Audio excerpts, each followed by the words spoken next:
നിങ്ങൾക്കെപ്പോഴെങ്കിലും മരുഭൂമിയുടെ അനുഭവം ഉണ്ടായിട്ടുണ്ടോ? ദൈവം എൻ്റെ കൂടെ ഉണ്ടോ എന്ന സംശയം തോന്നിയിട്ടുണ്ടോ?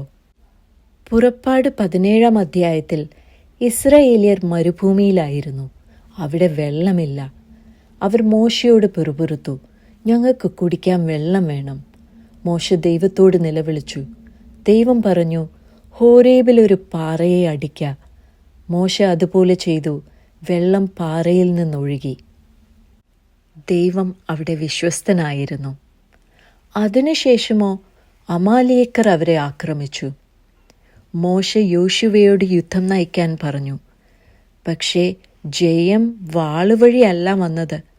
മോശ കൈ ഉയർത്തിപ്പിടിക്കുമ്പോൾ ഇസ്രയേൽ ജയിച്ചു.